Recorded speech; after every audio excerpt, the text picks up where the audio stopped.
원리금만 300만 원이라 내겐 희망이 없다.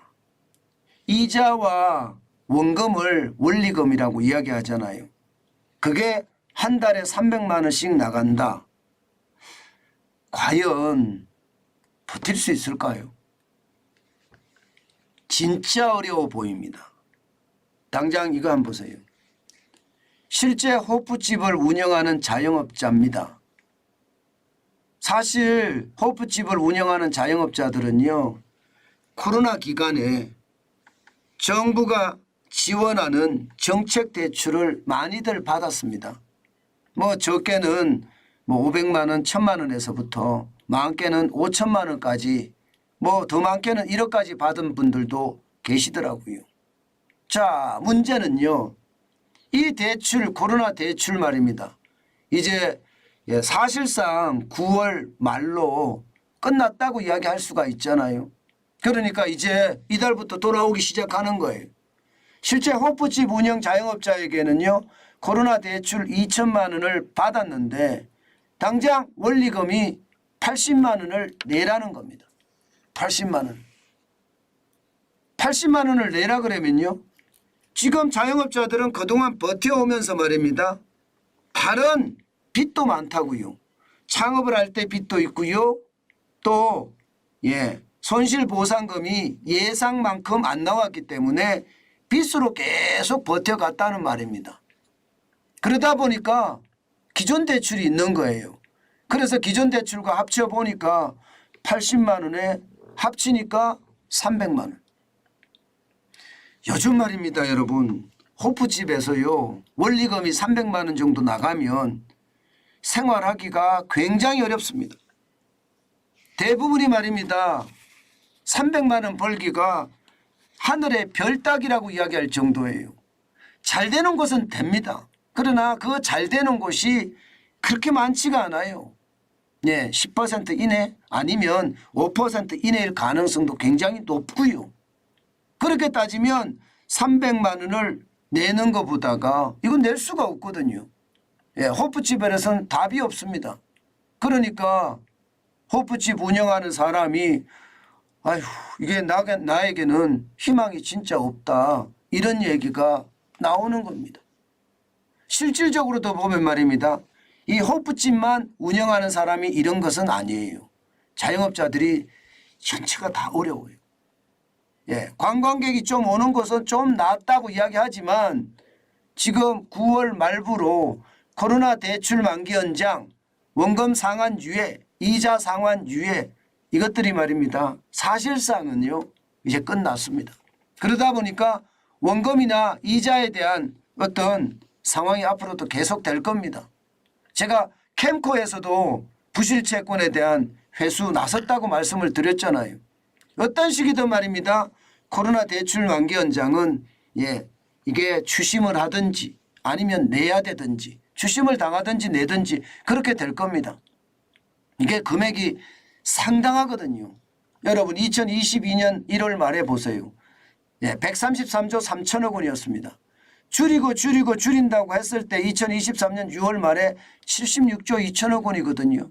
결코 적은 숫자가 아니에요. 차주 수도 82만 2천 명에서 35만 1천 명까지 줄어들었지만 여러분, 이게 결국은요, 줄어든다는 게 부실채권으로 넘겨서 캠코라든가 이런 데서 추심을 하는 것까지 감안을 하면요, 이게 결국은요 줄은 게 아닙니다. 우리가 경제가 굉장히 좋아져서 그동안 갚을 수 있는 힘이 있었다면 박수를 치고 환영할 만하죠. 그런데 그렇지 못하는 거죠. 대부분 경기가 예상보다 나빴어요. 리오프닝의 효과가 예상보다 없었습니다. 그 바람에 경제 자체가 굉장히 어려워진 거거든요. 지금 바닥 경제는 그 어느 때보다 어렵다, 이렇게 이야기하고 있는 겁니다. 이것을 말입니다, 극복할 수 있는 게 쉽지 않다는 뜻입니다. 자영업자 소상공인 입장에서는요, 이제 코로나 대출에 대한 원리금 회수가 아마 앞으로 굉장한 충격이 될 겁니다. 사실 말입니다. 자영업자 이미 말입니다. 대출 연체율이 지금 굉장히 싸요.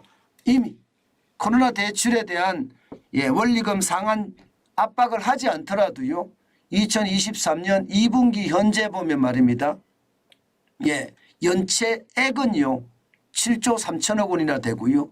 연체율은요. 1.15%입니다. 이게 2018년을 가볼까요? 연체율이 0.67%였고요.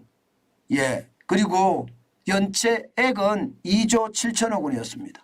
사실 이때도 어려웠거든요. 이때도 최저임금을 16.4%나 올리고 그야말로 많은 사람들이 주 52시간제를 선택을 하면서 자영업자들이 어려움을 선택을 당했는데 지금은 훨씬 더 어렵다는 거예요.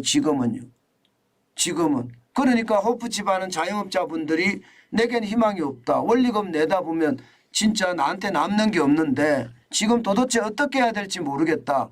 이렇게 이야기하는 겁니다. 그만큼 굉장히 어렵다는 이야기예요. 게다가 말입니다. 전체 금액으로 보면 1043조 2천억 원이니까 결코 적은 숫자는 아니죠. 코로나19 이전에 684조 9천억 원이 1043조 6천억까지 됐습니다. 52.3%가 늘어났거든요. 50%가 넘었으니까요. 이게 358조 3천억 원이 늘어났으니 자영업자들이 지금 고난을 겪을 수밖에 없을 거예요. 결국은요.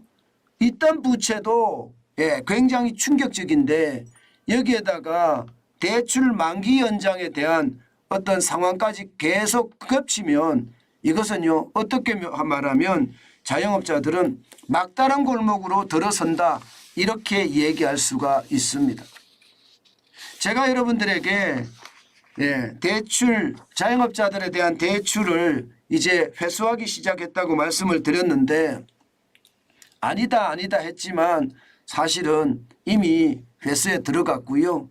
자영업자들은 더 심각하게 망할 가능성도 크다.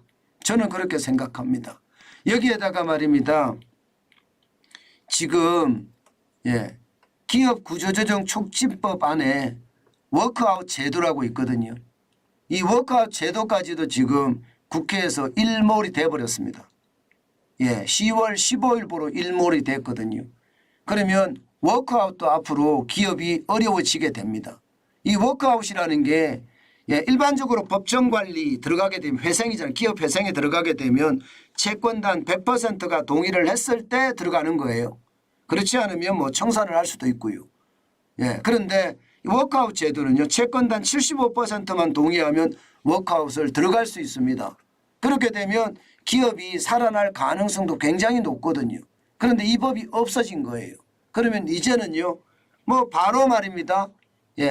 회생 신청으로 들어가야 됩니다. 쉽게 말하면 법정관리로 들어가야 돼요. 법정관리로 들어갔을 때 과연 기업들이 얼마나 버텨낼 수 있을 것인가. 그 속에는요. 뭐 자영업이나 혹은 소규모 혹은 중규모 기업들도 굉장히 많거든요. 그러면 안 그래도 자영업자가 지금 어렵다고 이야기하는데 중소기업까지도 지금 상황이 나빠진다 이렇게까지 말할 수 있나요? 충분히 그렇게 말할 수 있습니다. 그렇게 생각하면 여러분 시장에 저는 위협이 굉장히 크다고 생각합니다. 실제로도 말입니다. 시장에서 일어나는 것을 보면 노란우산 폐업 공제금 보세요.